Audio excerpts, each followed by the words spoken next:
Vadge, Vadge, Vadge. What you gonna do when it's hot outside? Ooh, I know what. Listen to Vadge. What you gonna do when the trains are down? Ooh, I know what. Listen to Vadge. Guys, we're back. Can you tell I woke up 5 minutes ago? No, you look good. You know what? Somebody had mentioned they were like, Adrienne's wearing eye makeup. Why is it the change? And I'm like, you tend to wear eye makeup on a regular basis. No. Whoever that was is very astute. Well, they're saying you look. That was very nice, but I think I wore it for Dina's because it was especially hot that day and I felt like my hair was so frizzy. But I have no makeup on right now. So yeah. Oh, you're brave. Very brave. I went to sleep with like the last time I looked at my watch, my clock on my phone, obviously I don't have like a real clock. It was like 4:47 in the morning. And I was like, holy shit. I did laundry last night, which I'm going to end up moving because I'm just like, I want my own washer and dryer. I'm almost getting into, I have to force myself not to get into fights with people that do not have masks on in the laundry. I know. It's weird because I'll see things online of like, I saw TikTok, a guy that worked at a drive-thru and this lady rolled up with no mask. And he's like, hey, next time when you come up, can you just wear a mask? And she's like, fuck you. I was like, just wear the fucking mask. It's so weird to me. And so look, I've decided I'm not going to say anything to these people because then I have to get into a confrontation with them and be even closer to them. So I just avoid them. But it's not cool for the people that work there.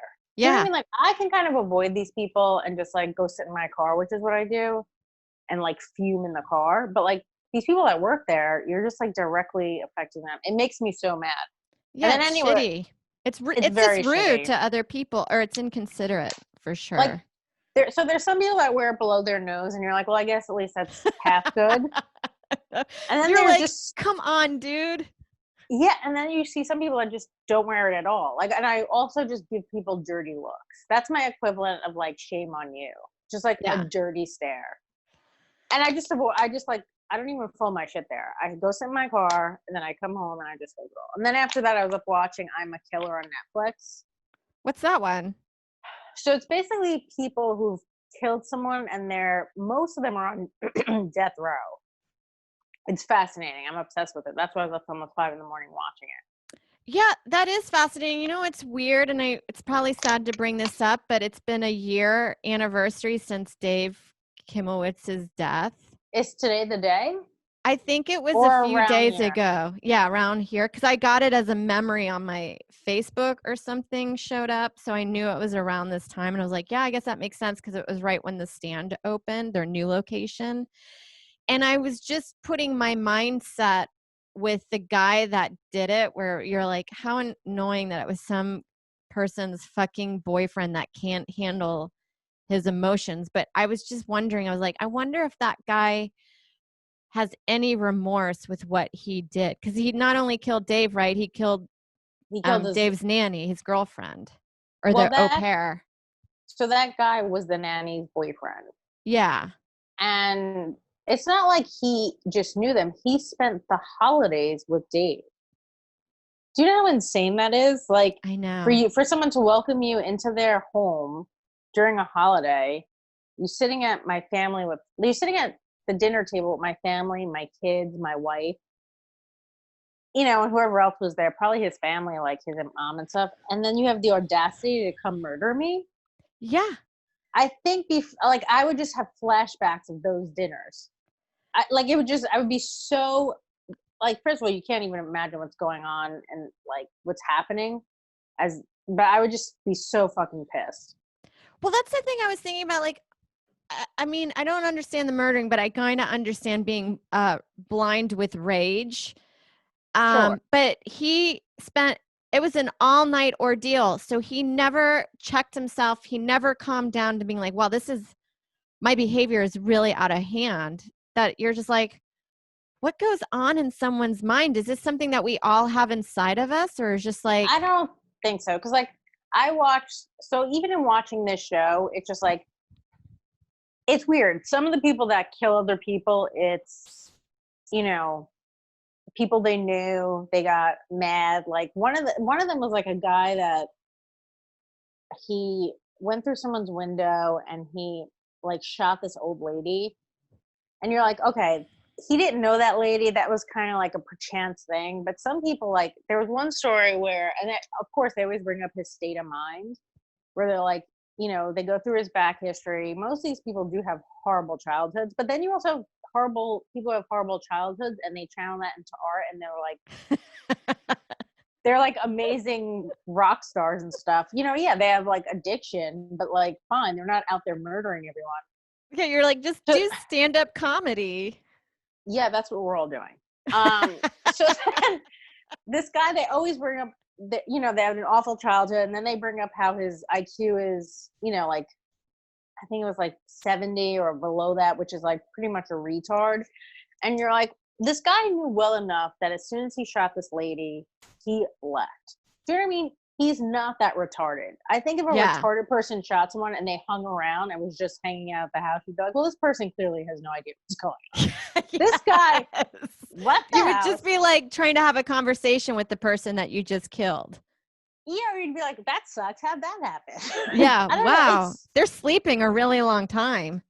I mean, I guess he's retarded in the way that, like, he took her car and drove it to kind of where he lives, but on the side of the road, and it was raining, and you saw his footprints lead to his house. Like, that's pretty retarded, but he knew what he was doing.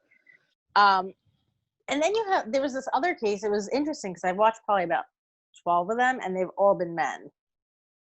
Yeah, it's rare that there's a woman, and if she does, it's because she's caught her husband cheating, and it's like a crime of passion situation. Yes, and it's usually personal. Do you mean, or like, abuse. Some of the other ones were just like random, or they knew the person, but like this was the one lady's story. So they do a little bit of her background. She had this abusive boyfriend. He hit her, whatever. I think he goes to jail. Then she starts dating this other guy who they say is like kind of a wanderer. Like he's just kind of getting rides on trains to different cities. Like, what a bizarre, I mean, this is also from her words. Yeah. He has, you know, like dreadlocks, or what are those locks when you don't wash your hair? Is that dreadlocks? Dreadlocks, yeah. Okay. I just thought white people knew they were called something else.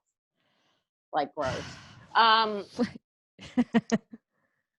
So they start hooking up, and from the beginning, they've only, I thought they were together for like a year. It turns out they were together 26 days. She starts saying how he's depressed and he wants someone to kill him. And that's like the through line. Like everything they're doing, he's like, I'm so depressed. I don't want to be here. That's that girl and somewhere on one of the New England states, and she looks really weird. It's a white girl, right? I don't know if she's from New England. I think it was like Montana or something. And she has like short blonde hair. She doesn't look super weird. She just kind of looks trashy. Okay, this might be a different story, but it sounds like the same storyline or situation. I mean, I guess if this works, someone's probably like, I'll also do the same thing. So she keeps saying, she also makes it a matter to just say, you know, every time like I looked and he just go like this, you know, like when you're at work and you want to die. Yeah, all the time. She said that's what he's doing. She's like, he's just doing that motion. And they're traveling somewhere. They end up in like a Walmart parking lot. And he's just saying like how much he loves her, but he's also so sad and he doesn't want to live anymore. So she's finally like chokes him and she kills him. And then I guess she's like sad. She's trying to bring him back to life, and she takes him out of the car and she's like trying to resuscitate him, and the cops are like, what's going on? And she's like, oh, I killed him. It's so bizarre. All of that is so bizarre. That's weird. And then when she's getting questioned, like she doesn't realize, I guess, that they're trying to get her to just rat herself out. So she's just kind of flirting with this cop in this like room she's detained in. And then at one point she says, I just want to know what it felt like to kill someone with my hands. And he's like, well, let's focus on that. And she's like, what? She's like, no. Like, why? I know. She's like, I just kind of wanted to see. And then she goes back to the story about him wanting to kill himself.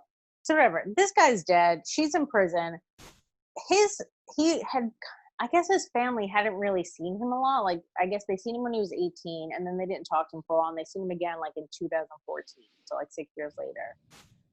The parents write to her, and they're like, "We forgive you." And then they become best friends with her. Wild. And they're Skyping with her. They're Skyping. Wild. She's Skyping from prison. It's so crazy. They're like best friends, where they're like, "We forgive her. And we think that she's learned a lesson," but like they go visit her. Maybe he sucked. I don't know. He was way better looking than she was, because I expected him to be a hot mess. And I seen a picture, and I'm like, this guy. So what they said is there was a friend that was like, "We think she did this because he kept talking about how much he was in love with his ex-girlfriend," and I guess this friend was like, "I think she was just trying to get her to drive him back to wherever they lived." Maybe it is the same case. No, this one's different, because this was teenagers, and it was their whole relationship was taken over text, and he committed suicide, but she was. I saw that. Yeah, and then they said she was part of. Forehead. Yeah, it was huge. She looked like inbred in a weird way, like that waspy inbred look. Yes, that was bizarre. Where she's like, "Are you gonna do it already?" It's almost like she wants to go to sleep. Yeah, I kind of after you watch the documentary about that case, you're just like, I think I might be on her side, because he was so like all the time talking about how he wanted to kill himself, and then she adored him and they kind of thought they were in love. They were very like obsessive teenagers. Yeah, and she was very young. Yeah, super young. And I kind of understand that obsession, and their whole relationship took place over text. And he had already tried to kill himself like 10 times during their relationship. And then you could see where it switched over in their conversation, that she was like, "I think this will be the way that he'll love me back, is if I go with him and being like, yeah, you really should. I think this is a great idea." Like kind of being a supportive assistant. Girlfriend. Yeah. Like when your husband's like, "I think I want to try," or not that, when your partner's like, "I think I want to try, doing stand up," and you're like, "I think you should really go for it." Like that kind of supportiveness. You're like, they're never going to make it, but I'll support them being out of that house for a couple hours a day. That's how I pictured her being like, "I think you should really commit suicide. I think you'd be really good at this. And it's something that you should definitely do." Yeah. I guess the weird thing about that is, remember I had that joke about some guy. I had a similar situation where I was talking to some guy that was like in Atlanta or something. This is many years ago. And he kept telling me he was going to kill himself. And I think at one point, I forgot how the joke goes, but at one point I was like, "You should just do it." And then I was like, "Oh my God, if the cops find his phone, am I going to be responsible?" And I was like, "Hey, you shouldn't do it." And then I was like, "I don't even know where you live, so I can't have the cops stop you." Who is this? Right. And then at the end I was like, "But you should do what you want."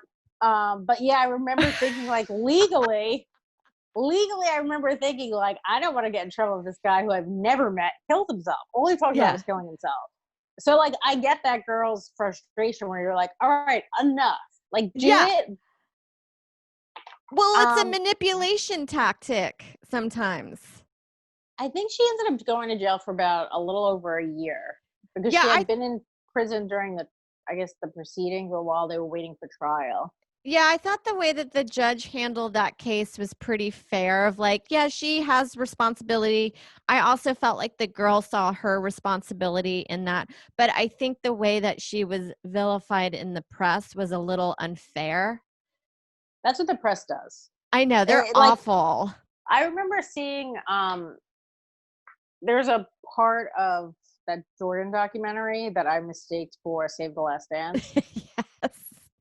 Where Jordan's, I guess his dad had just been murdered, and it's his first game or playoff back, and he wins on Father's Day or something, and he's like on the floor, hysterical crying.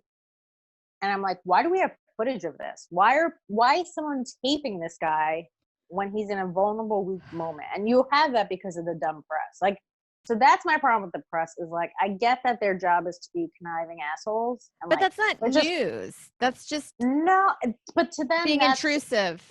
Right, but to them, they're like, this is news. This is a man that is a strong leader, and we see him now at a weak moment, and people want to capitalize on that. But I remember just seeing that, or like even someone's pulling someone out of a burning building or something, and someone's taping, or like these fights that you see, and you're like, what are you doing?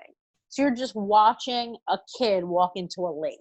Like, just people are just capturing stuff and not actually helping. So like, I just saw that and I was like, I don't know why we have this footage. I'm so annoyed. Why is someone capturing Jordan on the floor hysterical crying? It's just like, I don't know, man. I hate the press, and I get why all this shit's happening with the press, because they're supposed to be, objective, and they're not. They just like, yeah, well, like, you know how we were talking about Kanye last week? Well, yes, they how they treated him was really unfair, because they only played certain sound bites, and that made his statements seem like crazy and racist, but they didn't play the second part, what explains the first part, and he was really just doing like kind of being hyperbolic, or doing a hyperbole to express an opinion or a thought that he has, but they made it seem like this is what he actually thinks. it's the fuck. I mean, also because of them, it's awful. It's why Trump's president. It's probably why he'll get elected again. Yeah, well, it's like, I actually do feel like people are addicted to rage, and they love feeling hate, and then they generate ad sales by clicks, that I generally feel like they purposely word headlines to induce anger, and that you will share it without reading the full article, and then it generates ad sales for them, that I just feel like it's very careless what they're doing, and then they're being quite dividing the country on how we think. Like, I mean, we talk about all the time. It's like, if you just go offline, it just feels like everybody treats everybody a lot better. Yes. Until they're not wearing a mask. Yeah, it's weird. It's true. It's weird being like in the news, on social media, digesting all this garbage that's coming in. But if you stop for a second, nobody cares outside. Do you know what I mean? Like, oh, no one's treating each other as much like shit like that. And it's not for the attention of getting likes and retweets and shares. It's just like, we're just being friendly and cordial with each other. And you're like, that's way nicer than what's going online. I just think about the Jessica Kirsten thing. That girl, I forgot her name. And I don't want to like shit on her too much. Like, she brings up good points, but I actually felt like her tactic was very opportunistic, because I knew she was going to have an article a day later, and why, what her learning lesson. It was all like a ploy to get clicks, and it threw Jessica under the bus. Most things are. I know, where I feel like, I appreciate the times that I've had comics. One time I made a joke about, remember that boy that got, his mom kind of turned her back for a few minutes, and then he was in like the gorilla cage, and then everybody shit on the mom. And then that same week, there was another girl that was detained for, I guess, having a gangbang at middle school. And so I just did a joke about, oh man, these two moms are having like the worst week ever. And I had a comic reach out to me and then explain to me the gangbang one, and it was really a sex trafficking thing, and I had no idea. But I was so appreciative that she DM'd me instead of trying to make me look like a fool. Yeah. I mean, and I took it down because I was like, it didn't have the full information. But the joke still works. Yeah. That mom is still having an awful time. Like, that mom's now even having a worse time. You just thought she was enjoying a gangbang. I know, where she's like, okay, maybe I should, maybe not work as much or come home earlier so I can be with my kids that week. And right, I also think of like the mom that had her kid land in the gorilla pit. That's got to be kind of funny. I know in our family, we would laugh about stuff like a year later, like, hey, Dad, remember when you almost you forgot our brother in the car for about 10 seconds? And we were like, yeah, that was insane. I mean, I think like if you're in that family, you can't make that joke till probably the next Christmas. Yeah. We're like, if you have other kids and the mom and the outcome was positive. Well, even in a negative position, if like that lady has other kids, you have to be like, well, if you're going to the zoo, like really watch them. Like, you just can't. So please don't turn your back for anything, even Does if she you're know that? getting shot. Yeah, she's not being like a bad mom. It's just like sometimes your kids just do shit while you're, you could be busy. Like I remember one time my sister and I were at a hotel with my mom and my uncle and my aunt, and my mom was talking to my uncle and my aunt. And my sister and I, it was this hotel that had tiers. The balcony was tiered, so it jutted out. And I told my sister to go on the other side of the balcony. And I was like, it'll be fine. If you fall, you'll just land on the balcony below. That's hilarious. From my mom's perspective, she's looking outside in the living room and just noticing her daughters like on the other side of the balcony peering down. And it just looks like if we fell, it looked like my mom was a bad mom, but she had just like briefly turned her back on us and had no idea that we would get to that kind of hijinks. Well, I also don't think that mom turned her back and was like, she's probably going to walk into like, the cage and get murdered. Like, I'm sure she didn't think that. And it is like just one quick second where something like that crazy does happen. Yeah. But like, to get back to your point, I get what you're saying. Like, it was nice that that girl DM'd you and didn't try to make you look dumb or try and garner all this attention for herself. Where she just was like, "Hey, this isn't really what that's about." You know what I mean? Like, yeah. Instead of being like, I guess. I think even what Jessica said to that girl is, hey, if you're really upset about this, why didn't you just privately message me? And that Absolutely. Girl was like, well, your Twitter DMs are off. But it's like, all right, I'm sure you could have Facebook messaged her or something. Easily. So, yes. Yeah, because it's like, I think a lot of the times when, especially on Twitter, also that bit that Jessica did was 2016. And I know as you get older, 2016 doesn't seem that long ago, but to dig through tweets, 4 years is a long time to go through somebody's social media and find something that you don't like, where I'm like, you're just digging through trash. And that's a weird, sad behavior. Well, she was a comic, but that's kind of what happened with Shane, though. Somebody just saw somebody who was going to be on a TV show that maybe that guy was jealous and wants to be on. Yeah. And he's like, his Friday night was like, I'm going to go through every podcast of his to find something that I can use against him. And it's like, what a weird way to live your life. Yeah. I mean, to me, that just comes off of like, you're not really saving the world. I think you're rather just being like, no. And then there were people that came out and said didn't he delete a bunch of tweets too? And you're like, well, what are you deleting? It's just weird to do that sort of stuff. Although I never get on anyone's case for deleting tweets because I do it all the time. Because like you're like, right, you're like this one got 8 faves and no retweets. You're like, that's embarrassing. Yeah, but that's also different than like going and attacking people for tweets and then deleting whatever you said that could be used against you. Do you know what I mean? I think he deleted 60,000 tweets. I mean, what were those 60,000? First of all, how do you have 60,000 tweets? And second of all, what were those 60,000 tweets? You know what I mean? Like, yeah, I don't even think you could go that far back anymore. No, now I hear you fine. Okay, so all of a sudden, like, I'll have my settings and it works pretty well. And then it'll work for like 4 weeks straight.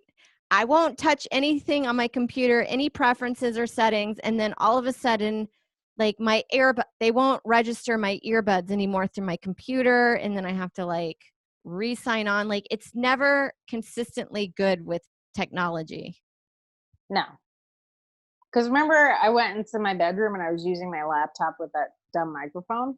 Yeah. I feel bad. I'm just going to return it. And then. Okay, good. And then when I was in there, then my computer the next day it wasn't like grabbing onto, I guess, the Wi-Fi. So then I couldn't do Zoom on my phone, on my computer. So I was like, yeah, then I can't use this dumb mic. So then I came back. It's frustrating. And I know so little about stuff where I'm like, I'm just like, I hope this works. I know, because it's really weird because every now and then I'll do a podcast and then they'll use a program that I'm not familiar with. And now I'm like, shit, now I have to go figure this out and look at a YouTube tutorial in order how to connect it. The other one is I did Mike Kaplan's podcast, and for some reason that day my Wi-Fi wasn't working downstairs or upstairs, and I was so embarrassed. Doesn't it? It just feels like having bad Wi-Fi feels like you live in a trailer or something. Or like your kid's at a party and he just takes his dick out in front of everyone. And you're like, sorry, my kid just took his dick out. I'm gonna leave. It just feels like I should go. Because that's something you can't really you can't really do anything about that. You're No. Like, I've told him before not to take it out. And I think at this point he just takes it out to bother me. I know, and then you think everybody thinks that you're touching your son inappropriate and this is his way of acting out or something. Well, like, right, you can't really just grab his dick and put it away. So you just are like, put it away. Put your dick away. And everyone's like, that's the thing. We'll hang out with people with kids, and then their kids will exhibit behavior that you're like, ooh, this is learned behavior. This is from your dad. Like, I remember one time we hung out with this kid, and he had said something that you're like, ooh, somebody's dad is a misogynist, because this is not something that you think on your own, and that you're getting this from a male figure in your life. Right, where like you're speaking and he turns to Joan and he's like, you let her talk? And you're like, where'd you get that from? Your dad must not like women too much. Well, this kid that we were hanging out with, we were talking about, I guess we were outside and we were talking about praying mantises. How old is he? About 8. No, he's probably 10 or 11. Okay. And he goes, my dad says that he hates praying mantises because after they have sex with the male, that the female kills the male. And you're like, it sounds like your dad's taking it pretty personally. The praying mantis, you're like, yeah, this is just nature and how it goes. But I don't know why your dad, it sounds like he's really annoyed and that this happens in nature, that it should be the other way around. I wish you were a huge like feminist and you just were like, well, do you know how many other animals kill women? Do you know that every female in the animal kingdom gets raped every minute? And did you know that? It goes unreported. And even if she tries to report it, no one believes her. So it's like, yeah, let us have one. Yeah. Because like, that's a weird thing to tell a kid too. Right? Like you said, that dad is probably pretty upset about that. Yeah, you're like, it's just funny that his dad would even bring that up in an emotional way of like, he hates praying mantises because after they have sex with the male, they kill the male. I'm like, yeah, that's not going to happen to your dad. Yeah, also the dad was like, and your mom has cheated on me. Like, something's going on. I remember I talked about this with my friend once. Like, remember when there was that kid in school that had this was in elementary when you had your own desk, and that every now and there'd be like that 1 or 2 kids at their desk would be out of control and paper just flying out. And my friend made me laugh so hard. She's like, yeah, you always could tell that when that one kid had that desk that something bad was going on in their home life. And I'm like, absolutely. Yeah. Yeah, it was wild. There's one girl, I remember the teacher embarrassed her in front of all of us. She made her dump her desk out and then clean it up in front of all of us while she did her history lesson for the day. And I remember being like, well, I don't know why. I know. I don't know why we have to watch this. This seems very like shameful. Like you're shaming her when it should just be, you should have DM'd her to the side. And I bet that girl knows exactly when in her childhood she decided she was going to become a serial killer. Yeah. Like, as she's just putting all of her stuff neatly back in, she's like, everyone's going to pay for this. She just remembers that. That girl was also the girl that always sat in the back of class and would never stop talking. Like she would just be it'd be like cocktail hour in elementary school. You're like, Stacy, what's going on back there? That makes sense why her desk was a mess. She was just having such a good time where she's like, I don't care. I'll just leave all this stuff on the floor. That's so funny that she's just back there having like a cocktail hour. That's really funny. That just made me laugh so hard. It's just funny when you like observe that as a kid and being like, God, they seem to be having a different school experience than I'm having right now. Like they have a different attitude towards life. I'm like trying to keep a neat desk, sit in the front, and she's like, this doesn't matter. It's elementary school. Like we can just fuck around until we're in high school and then it'll be fine. You just have to learn to read and you're good.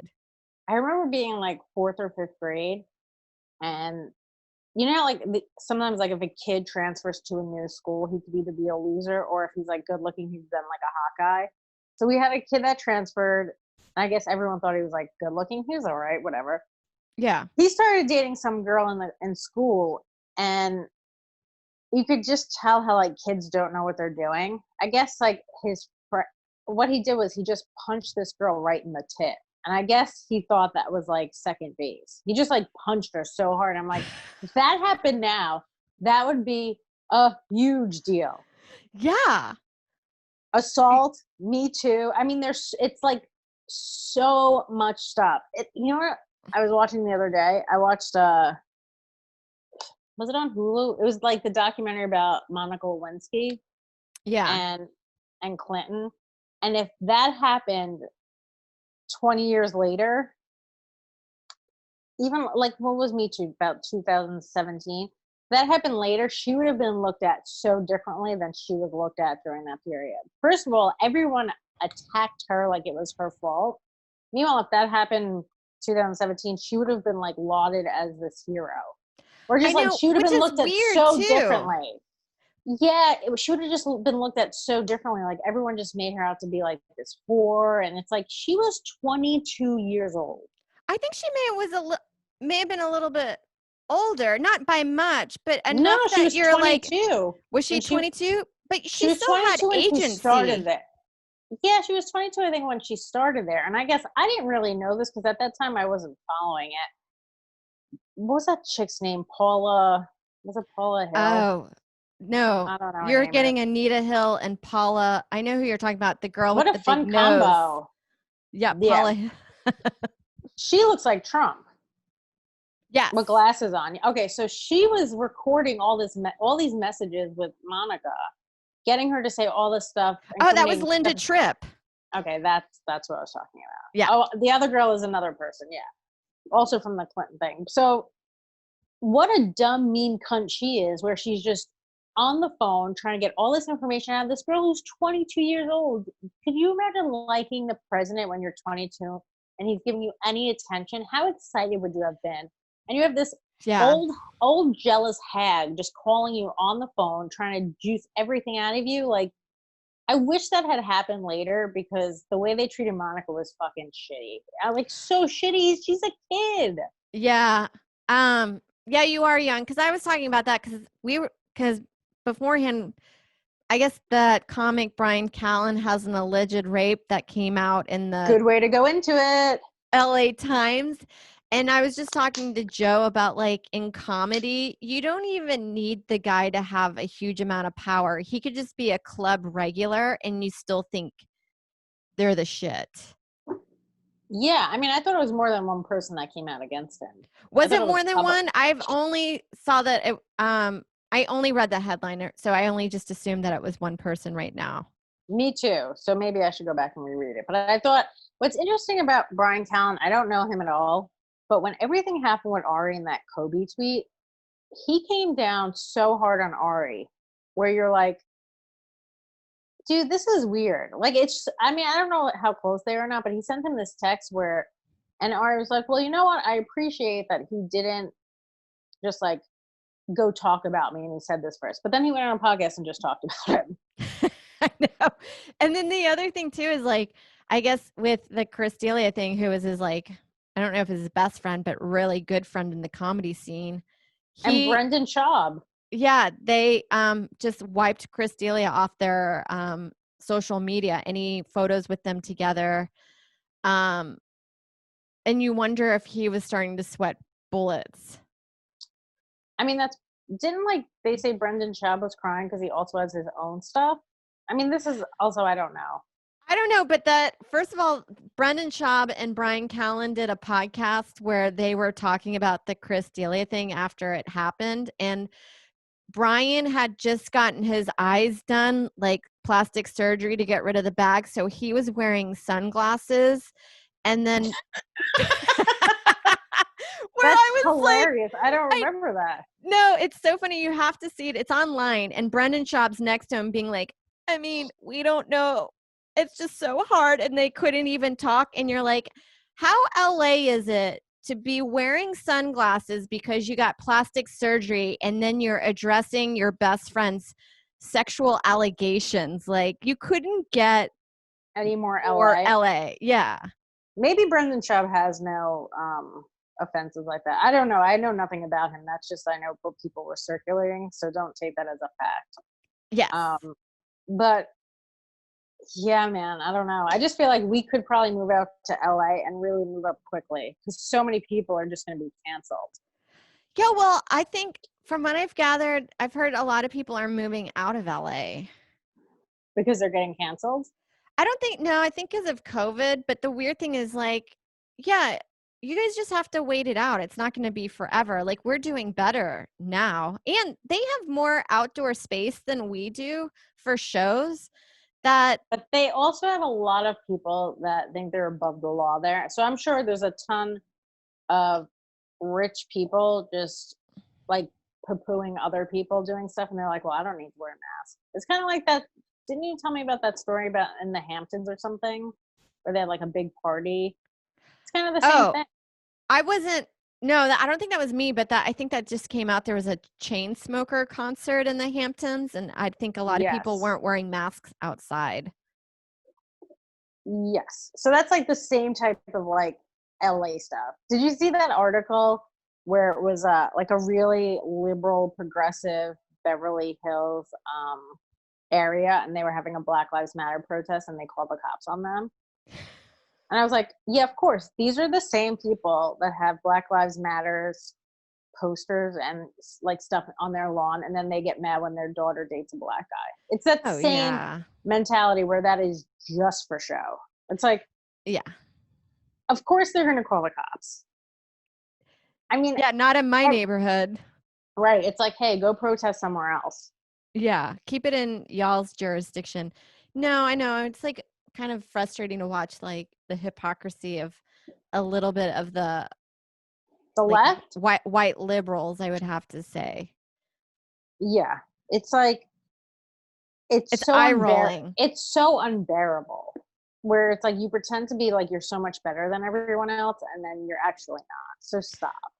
Well, it's like I had a friend that there are like white liberals, and then her cousin has a child, and then they still use their old apartment so they can take advantage of like the taxes or whatever, but then they take their kid to a private school in Brooklyn where you're like, I don't know, why don't you just practice what you preach, and where you had your kid, just stay there and have them go to that same school district, because it's, if it's predominantly Black, you're like, if you really want to make a difference, it's like all the parents and teachers that stick around rather than going to the other school district because you think it's better. Like, how are you going to make change if you don't stay where you are? It's like, we want to make changes for other people, but like, we have the money to make my life great. That's what like all these politicians, all of them who are like caring about the lower class and stuff, it's like, well then, hey, come be my neighbor. Why are you not living in the Bronx with me? Why are you living in a mansion in Chappaqua like the Clintons? It's like, stop. That's one thing about the right I appreciate, is that they're pretty racist and they're just like open about it. And they're like, this is where I stand. Not that they're so much racist, but they're like, we don't like poor people. And the weird thing is like, poor people are like, yes, we love that. And then you're like, no, they hate you. They hate you and that you're poor. So I don't know why you even like them, but at least they're open about it. I know. Sometimes I'm like, I was talking to, I forgot which comic it was, but we were just talking. I was like, yeah, rich people are just, I find that they're smarter. That's why they're rich. Yeah, it's so weird to me how they've created, and I guess it's done on purpose, to like make poor Black people and poor white people hate each other. And I'm like, Yeah. you don't get it. No one likes either of you. So why are you not just working together? It's like both of you hate each other, but you're the same. No one likes either of you. And that's the problem, is like, stop turning against each other. We're just form one poor big group. Yeah. It could really take over the world. Yeah, and stop buying crap you don't need and save it so you can do a little bit better. Look, I think there's nothing wrong with having 20 pairs of Jordans. So those are collector's items. No, I know. It's so hard not to, like, I keep doing that to myself of like, I can never get, out of my like financial rut or whatever. But you're like, I don't know, maybe you don't need to buy all this crap. And you're like, you don't know what my childhood was like. I need all this crap. It makes me feel good. And it's right away. Like, I don't want to go to therapy for 10 years to make a small difference. Why can't I just make it? It's easier to make it look like my life is doing better on the outside. Also, too, whenever I stop doing therapy for a while, I remember there'd be times where I just couldn't afford it. So I'll take like a year off after seeing Alan. And then when I first go back to him, I'm like, I have to make him think I'm doing really well without him. So I'll just go in there that first session and I'm like, everything's great. And then like slowly unravel. Like, you're like in a power suit. Yeah, you're like, my life is doing pretty well. I'm just here to let you know that I'm doing great without you. Kind of as like an ex-boyfriend where you're like, I want him to know how great I'm doing. It had nothing to do with him. Yeah, I'm just coming in for a tune-up. No fixing here. I just need you to tighten my bolts. Oh, so crazy. I wonder what's going to happen. Going to therapy though, because you always felt better. Yeah, I've been doing some of it over the phone. Yeah, I do miss being able to be like one-on-one. I think that is more helpful, but I do appreciate not having to sit in traffic. It's so weird because we've talked about Alan before. Like, I used to ask him if I could do phone sessions, and he was like, I hate phone sessions. He's like, I can't hear. And now he's forced to do them. And I kind of want to be like, so we could have done this. Why couldn't the I whole just time? Yeah. Like, I remember he would do it like when I worked at that law firm as a paralegal for like a week back in, what was that, 2017, I think. Yeah. And he let me do a phone call session that time. But then he was like, well, no, now you have to come in. I'm like, but we did it already. And it was fine. It's like, save me the hour of traffic each way. I know. I saw JP McDade had a tweet that I related to. He was talking about the first time he got a call back off of a packet he sent, and then they wanted him to come in for a meeting.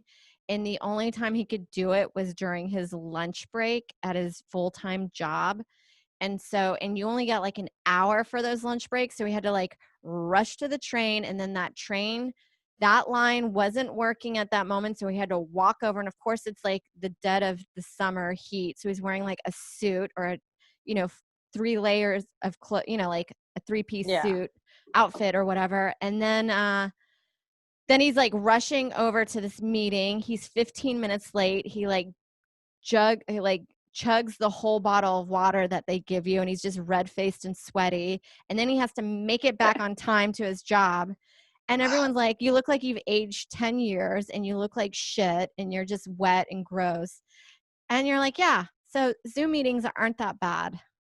Yeah, he's like, we could have done this through Skype, because that's before Zoom was really around. It's like, let's just do that.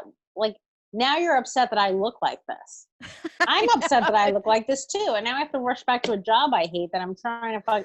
You can never even just say to a company that you're working at, like, hey, I'm looking for another job. It would be so nice to say that. So you're like, hey, maybe you guys get on your toes and you do better around here, because I wouldn't have to look for another fucking job to work at. Oh, I know. It is like in New York, it was such a frustrating thing. That was another thing that I saw on TikTok where this girl's like, let me walk you through my day. I wake up at 7, I get an iced coffee, and then she's like, my train was down, so I had to walk there. And she's like, I had to walk 10 blocks, where you're like, that's not even that bad. If you live 10 blocks away from your work, like, you should just also be walking. But that shit happens all the time when you're doing your morning commute. Then she gets to work. Her Wi-Fi didn't work for an hour. And then she has to walk home in the rain 10 blocks or whatever. And I'm like, yeah, that's just like a normal annoying New York day. Remember you were working at I guess the last day job you had, and I guess it was snowing really hard or something. Didn't you wait like 2 hours for the train? Yeah. And then you got there, and then didn't they let you leave early? And you're like, I should have just stayed home. Yeah. That's because they were like, well, let's just see how it is. And then when we got there, they're like, oh, we're going to have to let you guys go home early because it's going to get worse. And you're like, oh, I should have just stayed in. Yeah. It's kind of like those people on 9/11 that didn't go to work that day that lived. And they're like, see, there's so many times I didn't want to go to school where you're like, I could have just avoided a school shooting. So you're like, I got to listen to my gut when I don't want to go somewhere. I mean, school shootings are down. Well, now because of COVID, but like once we're out of this, school shootings will go sky high. Yeah, especially now that I think people aren't doing as well financially since we're at a high unemployment rate. There's just going to be that, I don't know, tons of people are aggression. Buying guns. Yeah, tons of white people are buying guns the way black people are buying Jordans. Everyone has guns. It would be interesting though during a Zoom session if like these school shooters were just going door to door and you just see it on the fucking Zoom thing and you're like, all right, don't let Timmy in. He's got a gun. Yeah. We just saw it. He just took out the Wilsons. Although how funny, you can in your Zoom, if you're in a Zoom classroom, you can just wave your gun in your square if you're That's upset. fine. Yeah, kind of like your idea of bringing a gun up on stage, which I'm for. Well, I think that's so funny. I would love to get a gun right now. And somebody's like, yeah, but it's only going to work if you have it on you at all times. And I was like, just walk around like this. Yeah. So you always are prepared. It seems like the best way to have a gun. You're like, I just want to be prepared right now. So I'm just going to put this in your face, officer. Is that okay with you? What do you think? What do you think would happen there? I'm sure you get tased pretty quick. Yeah, I guess so. Although it seems like, I don't know. Are they chilling out? Because it seems like murders have increased a lot in the last few months. It sounds like they were like, all right, we'll step back a little. I think you could probably take out a white woman and no one would care. It wouldn't even make the news. So if I was walking around like this with a gun, I think I'd get shot pretty quick. They'd probably make a statue of you, of the person that took out the white woman. Yeah. Also, I guess people would be happy to hear this on that show I Killed or whatever that show is that I'm watching. It's mostly white men on death row. I mean, I think there was one black dude and some Spanish people, but it is a lot. It's the same white dude over and over again. They all look alike. Yeah, I guess I don't know why that would be the case, but I'm assuming that I don't know. That they look a lot of white guys are psychotic. Like there's more serial killers that tend to be white. White dudes? Yeah. That makes sense. Psycho. I have to wrap it up because I gotta wrap it up. Ooh, how's your album doing? Are you rich yet? No, you know what's crazy? So I only was like number 1 for maybe half a day because of pre-order. But then I looked at the top 200. Did you know that there's only like 3 women in the top 200? Who are they? 2 are Kathleen Madigan, and then 1 was Ali Wong. Wow, that's actually that's the same reason why our Patreon's not doing well. I think because they don't want to hear women. Yeah, they don't want to hear women talking. Do you think if we had a program where we can make our voices sound like men's voices, our Patreon would do better? We could try an experiment. I can put an effect on our voice to have a lower register. We'll just sound like gay men, but I think they would prefer to hear us. Gay men and serial killers have a very similar voice. Do that again. It sounds like the guy from Son of Sam. So I went shopping today. Is that it? I haven't done a gay voice in so long, but that was like the number one. You're canceled. I wish that's what Trump's thing was. Instead of you're fired, it was like, you're canceled. Yeah, you can't even finish your sentence. I'm sorry. You're canceled. That should just be a game show where somebody just looks through your social media and they're like, you're canceled. I got 3 tweets in. I love it. Well, go have fun. That's going to be the name of our show. You're canceled. You're canceled. Okay. I got to go. I'm talking to Jared Free. Ooh, J-Train. Have fun. That's a really fun podcast. And you should get some I love followers. talking. Also, he's quite hard on the people with their cheese boards. I'm going to talk to him about that. I mean, I can't get into that, but I liked, he didn't bring up his cheese boards with me when we talked. I did think he slammed one that was like a pancake cheese board. It was just like pancakes and bacon and stuff, which was like pretty smart. I don't think you like that. So go hard on him for that. I'm going to go hard on him. I'm going to cancel him. Right. You're canceled. All right. I'll talk to you on Sunday. Okay. Bye. All right. Bye.